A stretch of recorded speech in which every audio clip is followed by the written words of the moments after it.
विक्रमादित्य को मारने की योजना बनाई। योजना के अनुसार तांत्रिक जंगलों में विक्रमादित्य के पास जाकर उसे देवी काली की पूजा करने के बहुत से लाभ बताकर उसे पूजा करने के लिए राजी कर लेगा। जब वे इस क्रिया के लिए सहमत हो जाएंगे तब देवी आराधना के अंतिम चरण को पूरा करने के लिए तांत्रिक उन्हें सिर झुकाकर आराधना संपन्न करने को बोलेगा। जैसे ही विक्रमादित्य अपना सिर झुकाएंगे वैसे ही पेड़ों की आड़ में खड़ा राजा शंख उनका सिर धड़ से अलग कर देगा। योजना बना उसे अंजाम तक पहुंचाने के लिए तांत्रिक जंगलों की तरफ चल पड़ता है। थोड़ी दूरी बनाकर राजा शंख भी उसके पीछे पीछे हो लेते हैं। जब तांत्रिक जंगल में जाता है तो उसे विक्रमादित्य वहां मिल जाता है। योजना के अनुसार तांत्रिक उन्हें पूजा अर्चना के लिए सहमत कर लेते हैं। जब आराधना के अंतिम चरण में तांत्रिक ने उन्हें सिर झुकाने को बोला तो विक्रमादित्य को कुछ संदेह हुआ। उन्होंने इशारा कर पहले तांत्रिक को ये क्रिया करके दिखाने के लिए कहा। जैसे ही तांत्रिक ने उसे दिखाने के लिए अपना सिर झुकाया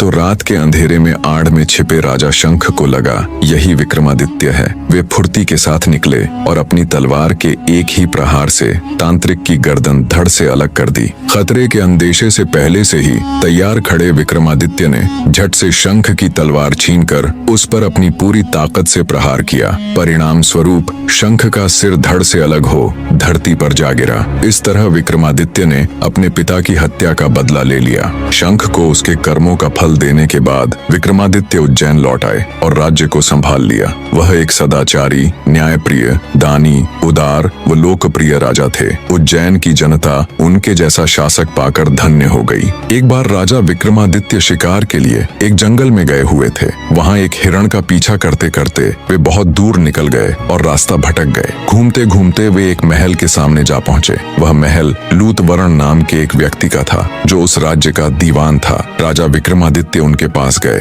दोनों में वार्तालाप हुई। दोनों ने एक दूसरे को अपना परिचय दिया। विक्रमादित्य का परिचय मिलने पर दीवान लूतवरण उनसे मिलकर अत्यंत प्रसन्न हुए। वे उसे अपने राजमहल ले गए और उनका आदर आतिथ्य किया। लूतवरण ने विक्रमादित्य को बताया कि उन्हें इस राज्य के राजा बाहुबल से मिलना चाहिए। वे अत्यंत सरल और धार्मिक राजा हैं। उनके पास एक ऐसा सिंहासन है जो अत्यधिक शक्तिशाली है। कहा जाता है उस सिंहासन को स्वयं महादेव ने इंद्रदेव को भेंट किया था और बाद में इंद्रदेव ने प्रसन्न होकर वो सिंहासन राजा बाहुबल को दे दिया। आगे लूतवरण ने कहा, हे राजा विक्रमादित्य, आपके अंदर वो सभी गुण मौजूद है जो एक चक्रवर्ती सम्राट के अंदर होने चाहिए। बस किसी चीज की कमी है तो वो है उस दिव्य सिंहासन की। मैं आपको राजा बाहुबल के पास ले चलता हूँ। जब वो आपसे कुछ मांगने को कहे तब आप उनसे वो दिव्य सिंहासन मांग लेना। इसी मकसद के साथ विक्रमादित्य और लूतवरण दोनों राजा बाहुबल के पास जाते हैं। तब राजा बाहुबल भी विक्रमादित्य से मिलकर अत्यंत प्रसन्न हुआ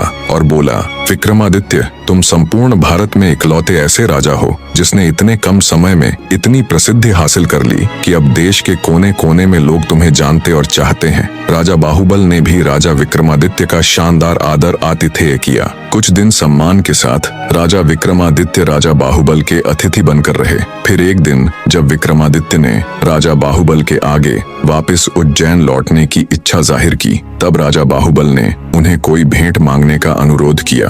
राजा विक्रमादित्य तो इसी अवसर की तलाश में थे। उन्होंने बिना एक भी पल गवाए राजा बाहुबल से वो अतुलनीय सिंहासन देने का अनुरोध किया। अब चूंकि राजा बाहुबल विक्रमादित्य को वचन दे चुके थे तो उन्होंने निसंकोच वो सिंहासन राजा विक्रमादित्य को भेंट कर दिया। वे भली भांति इस बात से परिचित थे कि अगर उनके बाद कोई इस सिंहासन के योग्य है तो वो केवल और केवल विक्रमादित्य ही है। उन्होंने खुशी खुशी विक्रमादित्य को सिंहासन देकर विदा कर दिया। जब राजा विक्रमादित्य उस अद्वितीय सिंहासन के साथ उज्जैन नगरी पहुंचे तो उनकी पूरी प्रजा में खुशी की लहर दौड़ गई। उस सिंहासन को देखने दूर दूर से राजा महाराजा उज्जैन आने लगे। राजा विक्रमादित्य ने भारी सभा का आयोजन किया और दूर दराज से विद्वान पंडित बुलाए और उनके समक्ष अपनी इच्छा जाहिर की कि वो एक भारी अनुष्ठान करना चाहते हैं। कृपया आप सब देखकर बताएं क्या वो इसके योग्य है। तब पंडित विद्वान सभी ने एक स्वर में कहा, राजन, आपका प्रताप तीनों लोकों में छाया हुआ है। आपका कोई बैरी नहीं। आपको जो करना हो कीजिए। अपने समस्त खानदान को आमंत्रित कीजिए। 1.25 लाख कन्यादान और 1.25 लाख गायें दान कीजिए। ब्राह्मणों को धन दीजिए और जमींदारों का 1 साल का लगान माफ कर दीजिए। इतनी कथा सुनाकर प्रथम पुतली रत्न मंजरी बोली, हे राजा भोज, आपने अगर कभी ऐसा दान किया है तो आप सिंहासन पर अवश्य बैठें। पुतली की बात सुनकर राजा भोज का अपना सा मुंह हो गया। उन्हें खुद पर बहुत लज्जा आई। वे दरबार में उपस्थित समस्त राज्यसभा सदस्यों से बोले, आज का दिन तो गया, अब तो कल ही सिंहासन पर बैठेंगे। राजा भोज अपना सा मुंह लिए उस दिन तो सभा से चला जाता है, पर अगले दिन फिर उसने सभा को एकत्रित किया और जैसे ही सिंहासन पर विराजने के लिए तैयार हुआ, फिर से सिंहासन से एक दिव्य पुतली निकली जिसका नाम चित्रलेखा था। फिर से किसी दिव्य स्त्री को सिंहासन से निकलते देख राजा भोज ठिठक कर रुक जाते हैं। सिंहासन से निकली दूसरी पुतली बोली, ठहरो राजा भोज, आप कहाँ मुंह उठाए सिंहासन की तरफ चले आ रहे हैं? इस पर विराजने से पहले ये तो जान लीजिए कि आप इसके योग्य हैं भी या नहीं। क्या आप नहीं जानते कि ये सिंहासन कभी महान राजा विक्रमादित्य का हुआ करता था? अगर आप में भी उनके जैसे ही गुण है तो आप अवश्य इस सिंहासन पर विराजेगा। द्वितीय पुतली चित्रलेखा की बात सुन चिढ़ता हुआ राजा भोज बोला, ऐसे क्या गुण थे तुम्हारे राजा विक्रमादित्य में? तब पुतली चित्रलेखा बोली, राजन, अगर आप उनके गुणों से परिचित नहीं है तो उनकी ये कथा सुनिए। इतना कहकर द्वितीय पुतली राजा विक्रमादित्य की कथा सुनाना प्रारंभ करती है। एक बार राजा विक्रमादित्य जंगलों में गए हुए थे। वहाँ उन्होंने एक साधु को देखा जो अपनी साधना में लीन थे, जिसके चेहरे पर एक अलग ही तेज था। उनको देखने मात्र से ही विक्रमादित्य उनसे बहुत प्रभावित हुए। वे उनको प्रणाम कर वहीं उनके समीप बैठ गए। साधु महाराज ने बहुत देर तक विक्रमादित्य से वार्ता की, जिसमें उन्होंने विक्रमादित्य को सद्कर्म और भक्ति मार्ग पर चलने का महत्व समझाया। साधु महाराज बोले, किसी भी इंसान का जीवन तब तक व्यर्थ है जब तक वो अपने पृथ्वी पर भेजे जाने के असली मकसद अर्थात भक्ति मार्ग को पूरा न कर ले। चाहे वो कितना ही यश और वैभव क्यों न प्राप्त कर ले, पर उसका जीवन व्यर्थ ही है। साधु महाराज की बातों ने राजा विक्रमादित्य को अंदर तक झकझोर दिया। वे उनको प्रणाम कर भारी हृदय से राज्य लौट जाते हैं। कुछ दिन बीत जाने के बाद भी उनके मन में साधु महात्मा की कही गई वही बातें घूमती रहती।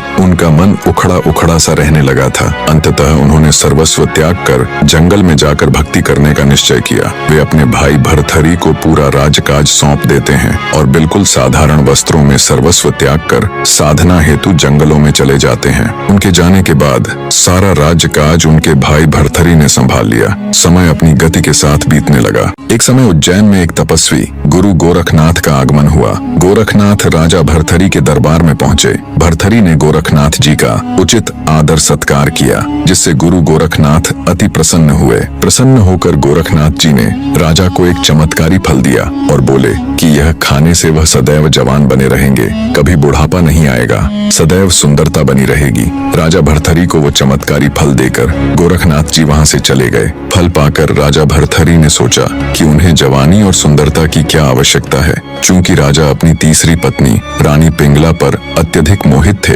अंततः उन्होंने सोचा यदि यह फल रानी पिंगला खा लेगी तो वह सदैव सुंदर और जवान बनी रहेगी। यह सोचकर राजा ने वो चमत्कारी फल रानी पिंगला को दे दिया। रानी पिंगला एक दुष्ट औरत थी। वो अपने पति भर्तहरि से नहीं बल्कि उनके कोतवाल से प्रेम करती थी। राजा भर्तहरि इस बात से बिल्कुल अनजान थे। जब उन्होंने अपनी रानी को वो चमत्कारी फल दिया तो रानी पिंगला ने सोचा यदि मैं ये फल कोतवाल को दे दूं तो कितना अच्छा रहेगा। जब कोतवाल इसे खाएगा तो वह लंबे समय तक जवान और हट्टा कट्टा बना रहेगा और उनका प्यार और अधिक प्रगाढ़ हो जाएगा। ऐसा विचार कर रानी ने वो चमत्कारी फल अपने प्रेमी कोतवाल को दे दिया। पर वो कोतवाल रानी पिंगला से नहीं बल्कि एक वैश्या से प्रेम करता था। जब रानी ने उसे फल दिया तो उसने भी बहुत विचार किया कि इसका क्या किया जाए। अंततः उसने वो फल अपनी प्रेमिका यानी उस वैश्या को दे दिया। वैश्या को जब वो चमत्कारी फल मिला तो वो अत्यधिक आनंद से भर गई। सोचा अब उसका ये सुंदर रूप, ये सुंदर जवान चेहरा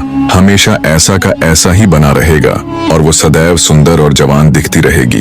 पर अगले ही पल उसे ये सोचकर झटका सा लगा कि वो सदैव जवान और सुंदर बनी रहेगी तो उसे ये गंदा काम भी सदैव ही करते रहना पड़ेगा। ये विचार आते ही वो एकदम निराश हो गई और विचार करने लगी कि ये फल वो किसे दे। पूरी रात बैठकर विचार करने पर उसने सोचा इस फल के लिए जो सबसे योग्य और उत्तम व्यक्ति है वो है हमारे राजा। हाँ, इस फल की सबसे ज्यादा जरूरत हमारे राजा को ही है। वो हमेशा जवान रहेंगे तो लंबे समय तक प्रजा को भी सभी सुख सुविधाएं देते रहेंगे। मैंने अपनी पूरी जिंदगी में बुरे कर्म ही किए हैं, कम से कम मुझसे ये एक तो अच्छा कर्म हो जाएगा और हो सकता है राजा मुझे खुश होकर बहुत सी धन दौलत भी दे दे और मैं ये देह व्यापार भी त्याग दूं। ऐसा विचार कर वो उस चमत्कारी फल को ले राजा के पास जाती है और उन्हें वो फल दे देती है। राजा ने जब उस फल को देखा तो वो हैरान रह गया। अनेकों तर्क वितर्क उसके दिमाग में एक साथ घूमने लगे। जब राजा ने वैश्या से पूछा कि यह फल उसे कहां से प्राप्त हुआ, तब वैश्या ने बताया कि यह फल उसे कोतवाल ने दिया है। राजा भर्तहरि ने तुरंत कोतवाल को बुलवा लिया। सख्ती से पूछने पर कोतवाल ने बताया कि यह फल उसे रानी पिंगला ने दिया है। जब भर्तहरि को पूरी सच्चाई मालूम हुई तो उनके पैरों नीचे से जमीन खिसक गई। उन्हें समझते देर न लगी कि रानी पिंगला उन्हें धोखा दे रही है। वो अपनी पत्नी के पास जाते हैं और कहते हैं, रानी, मैंने जो फल तुम्हें दिया था वो कहाँ है? राजा की बात सुन दुष्ट रानी बोली, महाराज, वो फल तो मैंने खा लिया। रानी की बात सुन राजा बोले, अरे रानी, क्या तुमने मेरे लिए जरा सा भी नहीं छोड़ा? क्या तुम अकेले ही अमर होना चाहती हो? तब रानी कुछ कहती, उससे पहले ही राजा ने वो फल निकालकर रानी को दिखाया।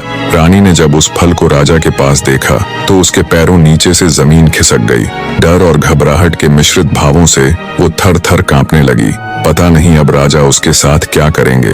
पर राजा भर्तहरि बिना रानी को एक भी शब्द बोले वहां से चले जाते हैं। पत्नी से मिले धोखे से वो इतने आहत हो उठते हैं कि राज्य काज इन सब से उनका मन एकदम भर जाता है और उनके मन में वैराग्य की भावना जाग उठती है। अंततः वे भी अपने भाई विक्रमादित्य की तरह सब कुछ छोड़ छाड़ कर साधना हेतु जंगलों में चले जाते हैं। उनके जाने के बाद रानी पिंगला अत्यधिक आत्मग्लानि से भर उठती है।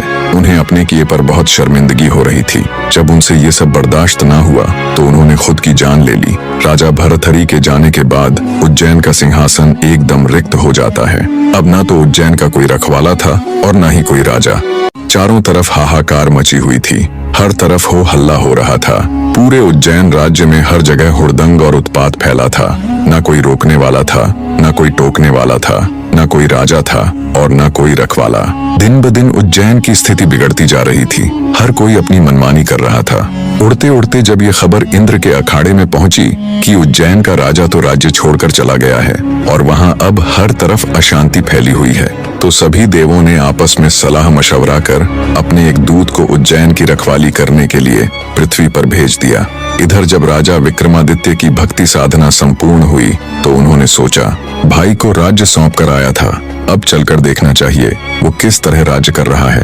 रात होते होते जब विक्रमादित्य उज्जैन नगरी के द्वार पर पहुंचे तो उन्हें दूर से आता देख उज्जैन की सुरक्षा में तैनात इंद्रदेव का दूत बोला, कौन हो तुम और मुंह उठाए अंदर कहां चले आ रहे हो? अपना परिचय दो वरना मैं तुम्हें मार डालूंगा। दूत की बात सुन विक्रमादित्य ने उसे अपना परिचय दिया और कहा कि मैं राजा विक्रम हूँ, तू अपनी बता, तू कौन है? दूत ने बताया कि उसे सभी देवताओं ने आपसी सलाह से यहाँ रखवाली के लिए भेजा है क्योंकि यहाँ का राजा भर्तहरि राज्य को छोड़कर चला गया। आगे वो दूत बोला, मैं तुम्हें नहीं जानता पर मैंने राजा विक्रमादित्य का नाम जरूर सुन रखा है। उस वीर पुरुष के किस्सों से मैं भली भांति परिचित हूँ, पर मैं कैसे मान लूं तुम वही महान राजा विक्रमादित्य हो? अगर तुम सच में विक्रमादित्य ही हो तो मुझे युद्ध में परास्त करके दिखाओ, तब मैं ये अवश्य ही मान लूंगा कि तुम ही राजा विक्रमादित्य हो। देव की बात सुन विक्रमादित्य बोला, अगर तुम ऐसा ही चाहते हो तो ठीक है। दोनों के बीच युद्ध हुआ और कुछ ही देर में विक्रमादित्य ने उस दूत को पछाड़ दिया। तब दूत अपनी हार स्वीकारते हुए बोला, मान गया कि तुम ही राजा विक्रमादित्य हो। तुम मुझे कुछ मत करो, मैं तुम्हें एक ऐसा वरदान दूंगा जो आजीवन तुम्हारे काम आएगा। दूत की बात सुन विक्रमादित्य हंसता हुआ बोला, तू मुझे वर देगा? तब दूत बोला, मेरी बात कान खोलकर सुनो विक्रमादित्य। माना कि तुम सबसे श्रेष्ठ हो, माना कि सब राजा तुमसे डरते हैं, माना कि पूरे देश में तुम सा कोई दूसरा राजा नहीं, पर हे राजन, मैं तुम्हें ऐसे 4 वीर भेंट करूंगा जो तुम्हारी आज्ञा से कहीं भी आ जा सकते हैं। वो सूक्ष्म से सूक्ष्म और दीर्घ से दीर्घ हो सकते हैं। जब भी तुम्हें उनकी जरूरत हो बस एक आवाज देना, वो चारों हाजिर हो जाएंगे। इतना कहते हुए उस इंद्र के दूत ने वे 4 वीर राजा विक्रमादित्य को भेंट कर दिए। कहते हैं तब से राजा विक्रमादित्य को वीर विक्रमादित्य के नाम से जाना जाने लगा। राजा वीर विक्रमादित्य के वापस आने से संपूर्ण उज्जैन नगरी ने खुश हो भगवान श्री राम के आगमन की ही तरह विक्रमादित्य का स्वागत भी घी के दिए जलाकर किया। पूरे राज्य में हर तरफ खुशियों का माहौल था। उज्जैन की प्रजा एक बार फिर से अपने चहीते राजा विक्रमादित्य को पाकर खुश थी। महान राजा विक्रमादित्य की जीवन गाथा का किस्सा सुनाकर राजा भोज से कहती है, हे राजा भोज, क्या तुम्हारे अंदर है इतनी क्षमता कि तुम चंद पलों में अपने राज्य को तज कर भक्ति साधना के लिए चले जाओ? क्या तुम्हारे अंदर है इतनी क्षमता कि तुम भगवान इंद्र के दूत को परास्त कर उसे अपना गुलाम बना लो और वर देने के लिए विवश कर दो? क्या तुम्हारे पास भी है राजा विक्रमादित्य की तरह वो 4 शक्तिशाली वीर जो तुम्हारे बस एक इशारे पर तुम्हारे लिए कुछ भी कर दें? अगर है तुम्हारे अंदर भी ये सब खूबियां तो बेशक तुम इस सिंहासन पर विराजमान हो सकते हो। द्वितीय पुतली चित्रलेखा की बात सुन राजा भोज का मुंह उतर जाता है। विक्रमादित्य के किस्से सुन राजा भोज को खुद पर बड़ी लज्जा महसूस हुई। उन्होंने अपने मन में विचार किया कि वो तो विक्रमादित्य के सामने सच में ही एक तुच्छ मनुष्य है। सच में कितने महान थे विक्रमादित्य, जिन्होंने एक साधु के कहने मात्र से अपना सिंहासन त्याग दिया और राज्यकाज छोड़कर वर्षों जंगलों में रहकर तप किया। कितने शक्तिशाली थे वो, जिसने देवताओं के भेजे दूत को चंद पलों में अपने सामने झुकने पर मजबूर कर दिया। ये सभी विचार करते करते उन्होंने सोचा, पर अब तो विक्रमादित्य यहाँ नहीं है, अब तो उनका समय नहीं है। ये समय मेरा है और मुझे पूरा अधिकार है इस दिव्य सिंहासन पर विराजने का। आज का दिन भले ही बीत गया हो, लेकिन मैं कल अवश्य ही इस अलौकिक सिंहासन पर बैठकर रहूंगा। इन्हीं विचारों के साथ राजा भोज दरबार से चला जाता है।